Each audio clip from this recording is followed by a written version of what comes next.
আসসালামু আলাইকুম ওয়া রাহমাতুল্লাহ। ভাই স্লোগান বন্ধ করুন, স্লোগান বন্ধ করুন। আসসালামু আলাইকুম ওয়া রাহমাতুল্লাহ।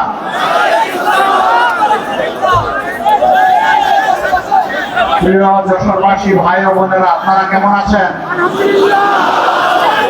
আলহামদুলিল্লাহ রাব্বিল আলামিন, ওয়াসসালাতু ওয়াসসালামু আলা রাসূলিল কারীম ওয়া আলা আলিহি ওয়া সাহবিহি ওয়া আহলি বাইতি আজমাইন। ঐতিহ্যবাহী জেলা তানভীর লাইভটা দেখো কেমন দেখা যায়।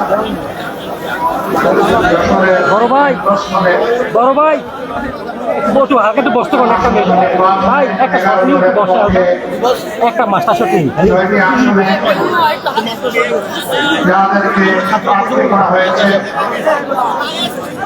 তাদের সমর্থনে এবং জনগণের সমর্থনে আয়োজিত জনসভা সম্মানিত সভাপতি, মঞ্চে বসা বাংলাদেশ জামাত ইসলামী সহ 11 দলের কেন্দ্রীয় এবং স্থানীয় নেতৃবৃন্দ, যশোরবাসী ভাই ও বোনেরা, থ্যাংক ইউ ভাই, সাংবাদিক বন্ধুগণ, আল্লাহ তাআলার শুকরিয়া আদায় করছি 1 বছরের মধ্যে এটি দ্বিতীয়বার এবং একই মাঠে দ্বিতীয়বার আমাদের আগমন। আজকে আমার বক্তব্যের আগে এই সভার যিনি সম্মানিত সভাপতি, বাংলাদেশ জামাত ইসলামী যশোর জেলা শাখার সম্মানিত আমির, তিনি প্রিয় যশোরবাসীর পক্ষে কিছু ন্যায্য দাবি উত্থাপন করেছেন। এর মধ্যে একটা দাবি হচ্ছে সিটি কর্পোরেশন। আপনারা চান নাই, আমার বিবেক থেকে গতবার যখন এসেছিলাম তখনই বলে গিয়েছি ইনশাআল্লাহ আল্লাহ যদি আমাদেরকে দেশ সেবার সুযোগ দেন, যশোরকে আমরা শহরকে সিটি কর্পোরেশনে উন্নীত করব। প্রিয় যশোরবাসী, মেডিকেল কলেজ, সদর হাসপাতাল, জলাবদ্ধতা, ভৌত অবকাঠামো, যোগাযোগ ব্যবস্থা, এই সমস্ত বিষয়ে যে সমস্ত দাবি উত্থাপিত হয়েছে এগুলা কোনো অযৌক্তিক আহামরি কোনো দাবি নয়, এগুলা অত্যন্ত যৌক্তিক দাবি। আমরা নির্দ্বিধায় কথা বলতে পারি, আমাদের প্রতীক হচ্ছে দাঁড়িপাল্লা। এই পাল্লার ভাবে ইনশাআল্লাহ আমরা কোনো কংগ্রেস করব না।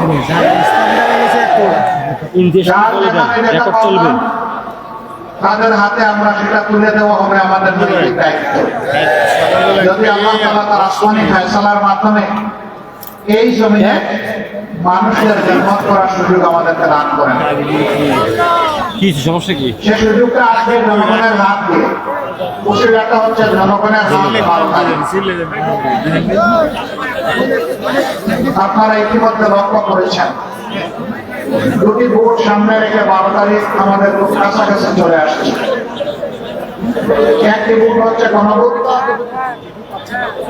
অতীতের বস্তা বসা রাজনীতি এবং রাজনৈতিক বন্দোবস্তকে পরিবর্তন করতে নতুন রাজনীতির সূচনা করা এবং সেই রাজনীতি হবে জনগণের রাজনীতি। এই রাজনীতি কোন পরিবার বা কোন দলের রাজনীতি হবে না, একেবারেই খাঁটিভাবে হবে জনগণের রাজনীতি। এই জন্য আমরা যেখানে গিয়েছি স্পষ্ট করে বলেছি, আমরা আমাদের দলের বিজয় চাই না, আমরা চাই 18 কোটি মানুষের বিজয়। যেদিন সমাজে ন্যায় এবং ইনসাফ কায়েম হবে, সত্যিকারের সেদিনই 18 কোটি মানুষের বিজয় হবে, এর আগে হবে না। বাহ্যিকভাবে যাই ওই ভিতরে ভিতরে কেউ না দোষ। এই গণভোট হলে আর ফ্যাসিবাদী কায়দায় দেশের শাসন চালানো যাবে না। এই গণভোট হলে জনগণের সম্পদের উপর হাত দেওয়া যাবে না। এই গণভোট হলে দলীয় চাঁদাবাজির রমরমা ব্যবসা চলবে না। এই জন্য কেউ কেউ গণভোটে সন্তুষ্ট না, কিন্তু মুখ খুলে বলতে পারছেন না, কারণ 18 কোটি মানুষ গণভোটের হায়ের ভাইগুলো রিকোয়েস্ট করে টাকা ছিল না, 18 কোটি মানুষ এখন পরিবর্তন দেখতে চায়, করোনা ব্যবস্থায় আর ফিরে যেতে চায় না। গণভোটে হাত মানেই হচ্ছে আজাদি, গণভোটে না তার মানে হচ্ছে গোলামি। গোলামি না আজাদি, গোলামি না আজাদি। ইনশাআল্লাহ 12 তারিখ প্রথম ভোটটা পড়বে হা চিহ্নে ইনশাআল্লাহ। ভোট যদি বিজয়ী হয় বাংলাদেশ জিতে যাবে, ভোট যদি পরাজিত হয় বাংলাদেশ হেরে যাবে। আমরা বাংলাদেশকে ইনশাআল্লাহ হারতে দিব না। জনগণের ভালোবাসা সমর্থন নিয়ে ভোট বিজয়ী হবে, বাংলাদেশ বিজয়ী হবে ইনশাআল্লাহ। দ্বিতীয় ভোটটি হচ্ছে সরকার গঠনের জন্য সমর্থন জানানো। ভোট বিজয়ী যদি না হয় কোন সরকার গঠন করে কোনো লাভ হবে না জনগণের। আগে বৃত্তি হচ্ছে ভোট, এরপরে কাকে দেবো পরিষ্কার। আমাদের মধ্যে অবশ্যই নিজেদের কর্মের কর্মসূচির প্রতিযোগিতা হবে, এটাই তো স্বাভাবিক। নিজেদের যুক্তি আদর্শ নিয়ে জনগণের কাছে যাব, এটাই স্বাভাবিক। কিন্তু আমরা মাঝে মাঝে একেবারে পরস্পর বিরোধী জিনিস দেখি। একদিকে আমাদের একটি কর্মী সংগঠন তারা বলছেন জনগণকে ফ্যামিলি কার্ড দিবেন এবং সেটা দিবেন মহিলাদের না। আবার আরেকদিকে মহিলারা যখন কোনো একটা দলের পক্ষে, আদর্শের পক্ষে, নতুন বাংলাদেশের পক্ষে, ভোটের পক্ষে ভোট চাওয়ার জন্য বের হচ্ছে, একদিকে ফ্যামিলি কার্ড আরেকদিকে মা বোনদের গায়ে হাত। দুইটা তো একসাথে চলে না। এটি একটি বার্তা দেওয়া হচ্ছে জাতিকে, বার্তা দেওয়া হচ্ছে আগামীতে এমন কোন দল যদি ক্ষমতায় আসে তারা এখনই গায়ে হাত দেয়, তাদের কাছে বাংলাদেশের একজন মা বোন নিরাপদ হবে না।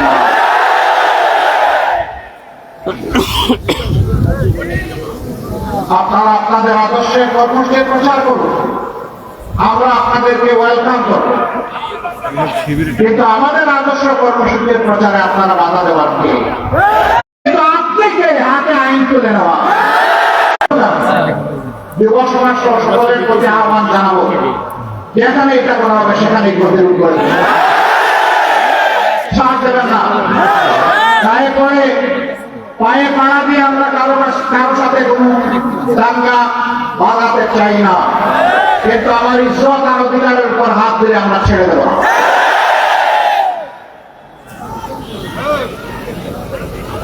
প্রিয় দেশবাসী, যশোরে কাণ্ড ঘটেছে আমি এসে শুনতে পেরেছি।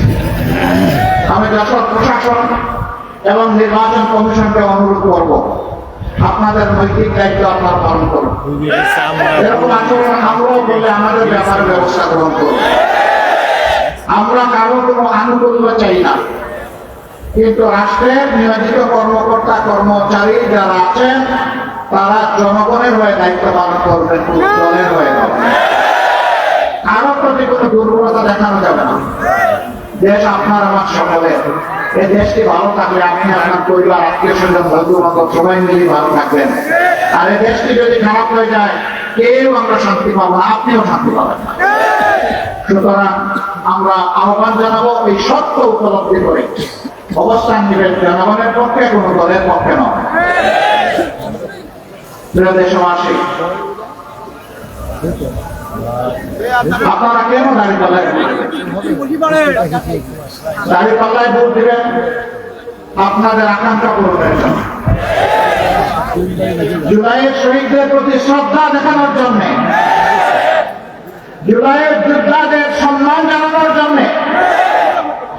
তাদের যে এসপিরেশন বা আকাঙ্ক্ষা ছিল ওটা বাস্তবায়নের জন্য, আমার মায়ের জন্য, বোনের জন্য, মেয়ের জন্য নিরাপদ বাংলাদেশ গড়ে তোলার জন্য, ব্যবসায়ীদেরকে চাঁদার জ্বালা থেকে মুক্তি দেওয়ার জন্য, সিন্ডিকেট এবং চাঁদাবাজের কারণে 18 কোটি মানুষ অস্বাভাবিক দ্রব্যমূল্যের যাতাকলে পৃষ্ঠ সেই মানুষগুলোকে মুক্তি দেওয়ার জন্য, সমাজের সকলের জন্য সমাজ এবং ন্যায় বিচার নিশ্চিত করার জন্য। আপনারা বলবেন এত সুন্দর সুন্দর কথা বললেন, আপনারা ক্ষমতায় গেলে এটা বাস্তবায়ন করবেন, তার কোনো প্রমাণ আছে? আলহামদুলিল্লাহ, আলহামদুলিল্লাহ আছে। আমার ছোট ভাই এখানে বলে গেছে 2001 থেকে 6 আমরা একটা সরকারের ছোট্ট অংশীদার ছিলাম, 2জন মন্ত্রী 3টা মন্ত্রণালয়। তারা তাদের 20টা আঙ্গুল সম্পূর্ণ পরিচ্ছন্ন রেখেছিলেন, তাদের আঙ্গুলে কোনো ময়লা লাগে নাই, তারা সামান্য কোনো স্বজনপ্রীতি দেখান নাই, তারা যোগ্যতা এবং দক্ষতার ভিত্তিতে যার যেটা পাওয়া তারা শুধু সৎ ছিলেন না, সততার সাথে সাথে তারা স্মার্টও ছিলেন। তাদের মন্ত্রণালয়গুলো বদ্ধ কারখানা করে দিয়েছিল, কৃষিতে জীবন ফিরিয়ে এনেছিল, সমাজসেবায় বিপ্লব তৈরি করেছিল, কিন্তু তাদের গায়ে কেউ সামান্য স্পট লাগাতে পারে না। সেই 2জন যে মানুষগুলো তৈরি করে গিয়েছে, সেই মানুষগুলো আছে আপনাদের সামনে হাজির। এই মানুষগুলোর পর সামাজিক দায়িত্ব আছে আল্লাহকে ভয় করে মানুষের বুকের এবং আমানতের মর্যাদা এই ঋণ পরিশোধ করার জন্যই তারা 5 বছর লাগাতার কাজ করে যাবে ইনশাআল্লাহ। দ্বিতীয় প্রমাণ, মজলুম দল আরেকটি বাংলাদেশ জামাতে ইসলামের মতো নাই, যে যত শিক্ষার লাভ হবে না। এই একটি দল যার ক্রমান্বয়ে 11জন শীর্ষ নেতাকে গুম করা হয়েছে, 5 জনকে দেওয়া হয়েছে মিথ্যা মামলায় ফাঁসি, বাকিদেরকে মৃত্যুর দিকে ফেলে দেওয়া হয়েছে জেলের ভিতরে। সবগুলো আপনি 13.5 বছর বন্ধ। অনেকে অনুমতি নিয়ে, বিশিষ্টের অনুমতি নিয়ে অনেক মিটিং রেলি করেছেন, আমরা অনুমতি চাইও। আমাদের সংগত অবস্থায়, মজদুর টাকা অবস্থায় যেখানে অন্যায় হয়েছে সেখানেই প্রতিবাদ করেছে যতটুকু পারি। বিশিষ্টের কিসের হওয়া, ওনাকে ক্লাস করবো কেন? এরপরে দেশে যখনই কোনো দুর্যোগ নেমে এসেছে, ওই মজদুর থাকা অবস্থায় সবার আগে দৌড়ে আমরা হাজির হয়েছি। আমরা বলেছি হাতে ভারী কোনো সম্পদ আমরা নিয়ে আসতে পারিনি, বুক করা ভালোবাসা এবং সহমর্মিতা নিয়ে এসেছি। আপনাদের দুঃখের অংশীদার হতে এসেছি। দুঃখ কতটা দূর করতে পারবো জানি না, কিন্তু দুঃখের অংশীদার হতে বহু জায়গায় কাজ করতে গিয়ে আমরা বিভিন্ন ধরনের নিপীড়ন এবং হয়রানির শিকার হয়েছি, কিন্তু এই অবস্থায় কোনো হয়রানি নিপীড়নকে আমরা পাত্তাই দিই। যে দলের নেতৃবৃন্দ অন্যায়ের কাছে মাথা মতো না করে হাসতে হাসতে পাশের কাশতে তক্তার উপরে দাঁড়াতে পারেন, সেই দলের নেতারা, সেই দলের কর্মীরা, সমর্থকরা, এই দলকে যারা ভালোবাসে তারা মহান আল্লাহ ছাড়া কাউকে পরোয়াই করে। এখন আমাদেরকে অনেকে যুদ্ধের ভয় দেখা, ভয় লাভ হবে না। এই দলটা ধীরে ধীরে জ্বলে জ্বলে পরীক্ষিত হয়ে রয়েছে। এই দলের অন্তরে সারা বাংলাদেশ 18 কোটি মানুষ, কোন বিশেষ দল নয়, গোষ্ঠী নয়, ধর্ম নয়। আমরা সবাইকে আমাদের অন্তরে ধারণ করি। আমাদেরকে মারার চেষ্টা করলে যত মারবেন এই সংগঠন তত বাড়বে ইনশাআল্লাহ। কাজ করতে গিয়ে যারা আমাদেরকে খুব জ্বালিয়েছিলেন, আমাদের বিরুদ্ধে মিথ্যা প্রচারণা চালিয়েছিলেন, তারা তাদের পাওনাটা পেয়ে গেছে, আরো পাবে। এর থেকে আমাদের সকলেরই শিক্ষা নেওয়া উচিত। মজলুম যেন জালিম হয়ে না উঠি। আমরা একা মজলুম ছিলাম না, সেই 15.5 বছর সকলেই মজলুম ছিলেন, কিন্তু কি হয়ে গেল? আল্লাহ তাআলা 5 আগস্ট মুক্তি দেওয়ার পর রাতারাতি অনেকের চেহারা পরিবর্তন হয়ে গেছে। অবশ্য যশোরের মানুষ যেহেতু আদি বুনেদি মানুষ, শিক্ষিত মানুষ, ভদ্র মানুষ, যশোরে আপনারা যাই বলেন এখানে কেউ চাঁদাবাজি করে না, এখানেও চাঁদাবাজি করে। এখানে কোনো স্ট্যান্ডম্যান দখল হয় না, তাই না? এখানে কেউ তো মামলাবাজি করে না, মামলাবাজি করে জনগণকে অতিষ্ঠ করে দেওয়া হয়েছে। মজলুম দলটি তার নাই অফিস, নাই তার নিবন্ধন, নাই তার চিহ্ন বর্ণ, কিছুই নাই। বিদায় নেওয়ার 6 দিন আগে নিষিদ্ধ। তারপরে প্রথম রাতে 5 তারিখ দাঁড়িয়ে আমরা জাতিকে আহ্বান জানালাম, আপনারা অবশ্যই শান্ত থাকবেন, ধৈর্য ধরবেন, পুরো দেশকে ভালোবাসবেন, সকল নাগরিকের নিরাপত্তার জন্য নিজ নিজ জায়গা থেকে কাজ করবেন। আমরা বলে দিলাম, আমাদের উপর যাই জুলুম করা হয়েছে আমরা কারো উপর থেকে প্রতিশোধ নেব না। আমরা আমাদের সহকর্মীদের বলে দিলাম, আইনের প্রতিকার চাওয়ার, বিচার চাওয়ার অধিকার আছে, পাওয়ার অধিকার আছে। তবে আমরা স্পষ্ট ভাষায় বলে দিচ্ছি, সাবধান, একজন মানুষকে মিথ্যা অভিযোগে আপনার মামলার অন্তর্ভুক্ত করবেন না। আপনারা শুনে খুশি হবেন, হাজার হাজার মামলা সারা দেশে আমরা করি নাই, সিম্বলিক কিছু মামলা করেছি। 8টি মামলায় আসামি মাত্র একজন, দ্বিতীয়জন আমরা খুঁজে পাইনি, তাকে কেন আমরা মামলার আসামি করবো? আমাদের মামলার আসামি সর্বোচ্চ 98 জন, এর উপরে কোনো মামলার আসামি নাই। কিন্তু আমাদের কোনো কোনো ভাই বন্ধু তারা মামলা করেছেন, হাজারে হাজার বনে পাওয়া বিস্তর সমস্যা, এরপরে আরো আছে উদ্ঘাত। এগুলা দিয়ে মানুষকে হয়রান করা হয়েছে, মানুষের উপর নির্যাতন করা হয়েছে। আমরা এগুলা নিন্দা করি, আমরা ঘৃণা করি, এটা বিচারকে হত্যা করার সামনে। আমরা এই ধরনের মামলা বাণিজ্য আমরা করতেও চাই না, দেখতেও চাই না।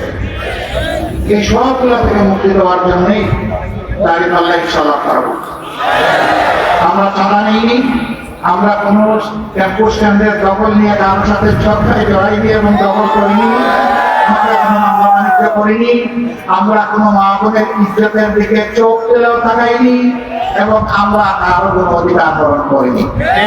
দল হিসাবে আমি বরাবর বলে আসছি, যেই দল তার সহকর্মীদেরকে সামনে রাখতে পারে, সেই দলটাই বাংলাদেশকে সামনে রাখতে পারবে ইনশাআল্লাহ। যারা নিজেদের দলকে সামনে রাখতে পারে না, নিজের দলের কর্মীদের জীবনের নিরাপত্তা দিতে পারে না, সেই দল যত বড় দল হোক, মাঝারি হোক, যাই হোক, তাদের কাছে বাংলাদেশ কখনো নিরাপদ হবে না। আমরা আমাদের ভাইদেরকে বলি, আপনারা দেশ গড়ার আগে দলটা গড়ে ফেলেন, দলটাকে শৃঙ্খলায় আনেন, দেশ লাভবান হবে, আপনারাও লাভবান হবে। এই ক্ষেত্রে আমাদের কোন সহযোগিতা লাগলে তাও করুন। তারপরে আল্লাহর রাস্তায় শৃঙ্খলার দিকে আসেন, মানুষকে সম্মান করুন, ভালোবাসুন। আপনারা দেখেছেন এত নির্যাতন, এত ফাঁসি, এত এক্সট্রা জুডিশিয়াল কিলিং, হাজার কর্মীকে হারিয়েছে, সহকর্মীকে। যখন শহীদ পরিবারগুলোর কাছে যায়, মা বোন, এতিম সন্তান, তাদের চোখে তরল পদার্থ দেখি, এই তরল পদার্থ চোখের পানি নয়, তাদের সন্তান, ভাই এবং পিতার রক্ত। যখন পরিবারের সদস্যরা বলেন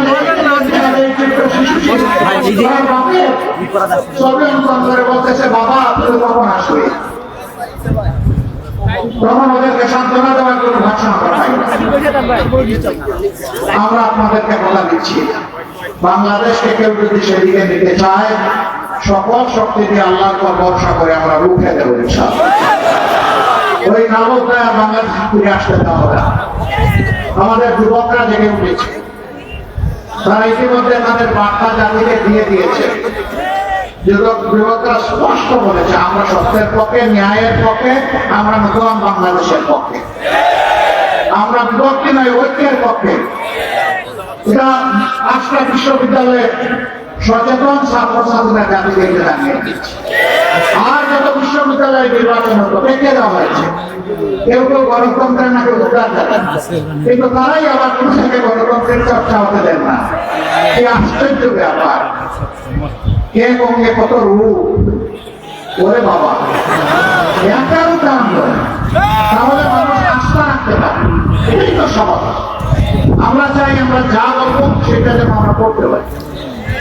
সম্মানিত ভাইয়েরা, আজকে মাদেরকে জিজ্ঞেস করা হয় যে আপনারা কারে বলবেন, তারা একদম স্বতঃস্ফূর্ত ভাবে বললে আমরা দাঁড়িপাল্লায় বললে বাবা আমাদের যে আরো সঙ্গীত দল আছে তাদের মাধ্যমে কেন দিবেন?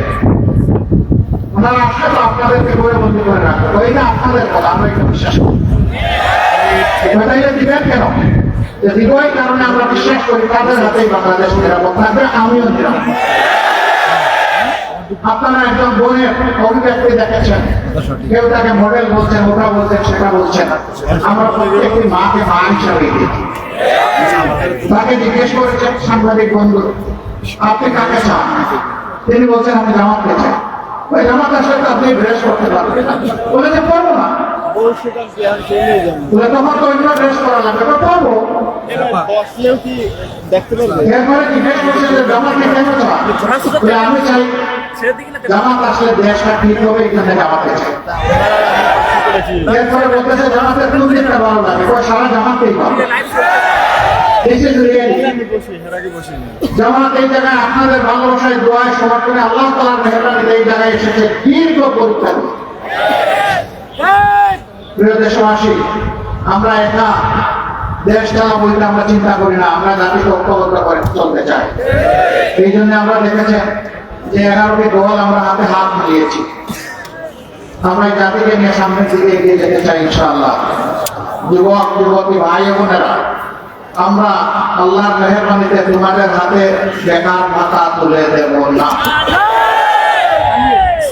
তোমাদের হাতে বেকার ভাতা তুলে দিয়ে এই জাতির যুবক যুবতীরা বেকার বিশ্বের দরবারে এই লজ্জাজনক পরিচয় আমরা দিতে চাই না। বরঞ্চ তোমরা আমাদের কলিজার টুকরা মুখের ধন। আমরা তোমাদেরকে দক্ষ জনবল হিসাবে গড়ে তোলার জন্য যা দরকার তাই করব। এরপরে তোমাদের হাতে হাতে সম্মানের কাজকে আমরা তুলে দেবো। তোলা রাখবে ইনশাআল্লাহ। আপনাদের ভালোবাসায় সমর্থনে দুয়ায় বুঝে আমরা যদি আল্লাহ তাআলার মেহেরবানিতে দেশ গড়ার সুযোগ পাই, আপনার ঘরে চলাচলে কর্মস্থলে সব জায়গায় আপনাকে সম্মানিত করা হবে, মর্যাদা দেওয়া হবে এবং শতভাগ নিরাপত্তা ইনশাআল্লাহ নিশ্চিত করা হবে। বড় শহরে সুযোগ দিবেন, দিয়ে থাকেন, তাহলে সকল কাউকে বাধা দেওয়া হবে না। তোমার জন্য তোমার দুয়ার, অন্যের জন্য অন্যের দুয়ার চলে যাবে, কোনো সমস্যা নেই। সম্মানিত ভাইয়েরা, 90 ভাগ মুসলমানের দেশে 54 বছর পরে একটা মেয়ে একটা মা আমাকে ইনশাআল্লাহ সকল ক্ষেত্রে তার সমাধান করা হবে। সিন্ডিকেট কিন্তু বাংলাদেশ আমরা গড়ে দিই। সিন্ডিকেট এখন গোটা বাংলাদেশে অবশ করে ফেলেছে সর্বক্ষেত্রে। এই সিন্ডিকেট হাত আমরা গুলা করে চাঁদাবাজি করা লাগবে না, ওদেরকেও বুকে টেনে নিয়ে ওদের হাতেও কাজ করে দেবো। আমি বলেছিলাম ভয় পেও না চাঁদাবাজ, তোমাদেরকে আমরা সম্মানিত করবো। আমরা ঠিকই বলছি ইনশাআল্লাহ সম্মানিত করবো, কারণ তোমরা আমাদের সন্তান, তোমাদের প্রতি আমাদের দায়িত্ব আছে। এই দায়িত্ব আমরা অগ্রাহ্য করতে পারি। যারা তোমাদেরকে বিপদে নিয়েছে আমরা তাদেরকেও সুপথে নিয়ে আসবো ইনশাআল্লাহ। সুপথে এসে সবাই দল করো, তুমিও সেই দল করো, আমার কোনো আপত্তি নেই। কিন্তু তোমাকে সমাজে আর লজ্জাজনক পরিচয়ে আমরা পরিচিত করে রাখতে চাই না, ওই জায়গা থেকে উদ্ধার করতে চাই। আপনারা দোয়া করবেন। 12 তারিখ ইনশাআল্লাহ আপনারা সবাই যাবেন, আমাদেরকে নিয়ে যাবেন। কোন দুর্বৃত্ত যে কোনো জায়গা থেকে যে কোনো পোশাকে যদি আপনার ভোটের অধিকার ফিরে নিতে চায়, আপনারা কি তাদের বিরুদ্ধে উঠে দাঁড়াতে পারবেন? বাংলাদেশ জেগে আছে, বাংলাদেশ জেগে থাকবে। তরুণরা ঘুমায় নাই। যেই তরুণরা বুকের রক্ত দিয়ে নতুন বাংলাদেশ এনেছে, সেই তরুণরা ইনশাআল্লাহ তাআলা আজিম পরিবর্তনের বাংলাদেশ গড়ে তুলবে ইনশাআল্লাহ। যুবক যুবতীরা তৈরি হোক, আগামীর বাংলাদেশ প্রস্তুত করছি তোমাদের হাতে তুলে দেওয়ার জন্য। সেই গুরু দায়িত্ব নেওয়ার জন্য তোমরা তৈরি হয়ে যাও। আমি এখন আপনাদের সামনে যশোরের 6টি আসনে 11 দলের আছে। আমরা প্রথমে যশোর 1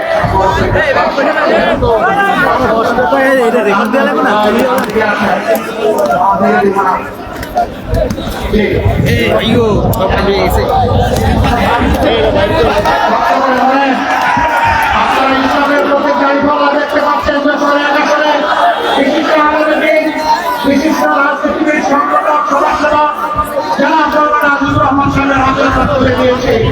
আপনারা কি তাদের কল্যাণ সাথে আছেন?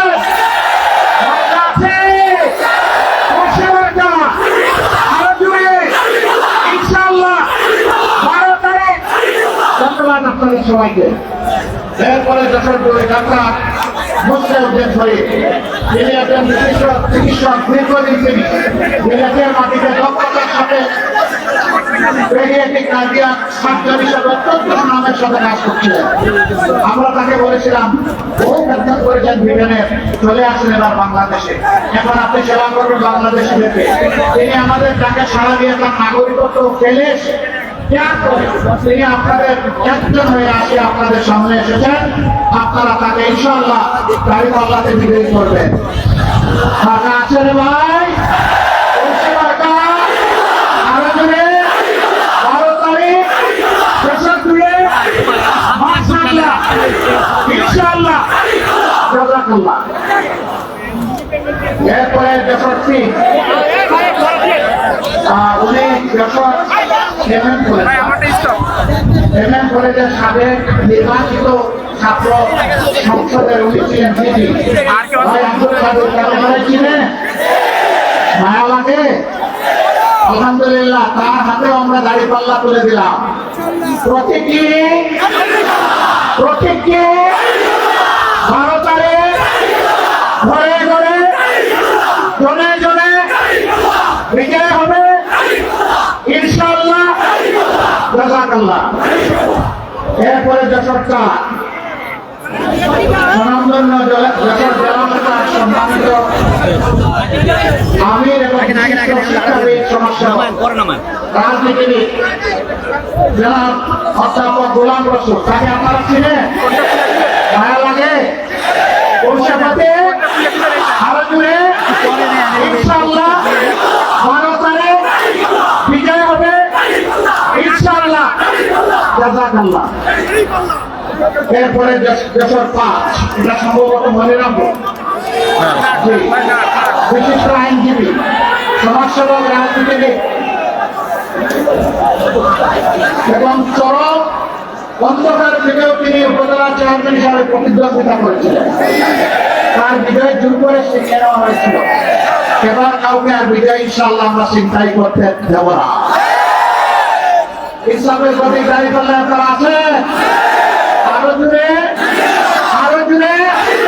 12 তারিখ ইনশাআল্লাহ সারাদিন মামুনদের নিয়ে সবাই মিলে হাজার মিলে বিজয় হবে ইনশাআল্লাহ জাযাকাল্লাহ। যশোর 6 পুরানো মানুষ মাশাআল্লাহ, এই মানুষটা হইল 35 বছরের যুবক। বিশ্বাস হয় না? 35 বছরের একজন যুবক যেমন এবার এই প্রান্ত থেকে ওই প্রান্তে দীর্ঘ আত্মসে বেড়াতে পারে, একটা রক্তের সাথে মজ্জার সাথে মিশে গিয়েছে। তিনি মানুষের পাশে থাকেন আর এইভাবে চুকাচুকি দৌড়াদৌড়ি করেন। তিনি হচ্ছেন আমাদের ভাই জনাব অধ্যাপক মুক্তার আলী। আমরা তার হাতে ইনসাফের প্রতীক দাঁড়িপাল্লা তুলে দিলাম। আপনারা বুক করে তার জন্য দোয়া করবেন এবং ইনশাআল্লাহ বিজয় ছিনিয়ে আনবেন। আরে ভাই মাথাটা কি? আরো জোরে সকালে নাস্তা হয় নাই, দাঁড়িপাল্লা 12 তারিখ সারাদিন বিজয় হবে ইনশাআল্লাহ জাযাকাল্লাহ। আপনাদের সকলকে অসংখ্য মোবারকবাদ। আসল তাকবীর দিয়ে আমরা শেষ করি। লিল্লাহি তাকবীর।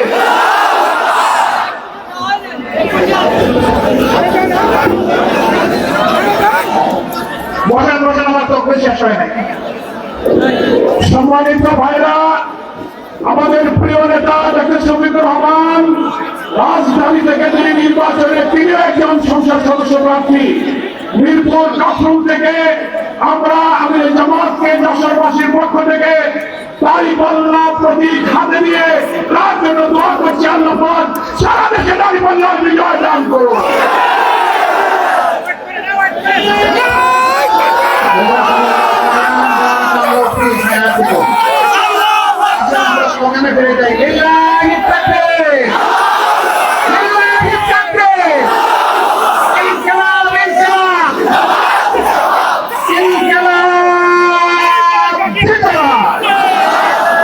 আসসালামু আলাইকুম ওয়া রাহমাতুল্লাহ।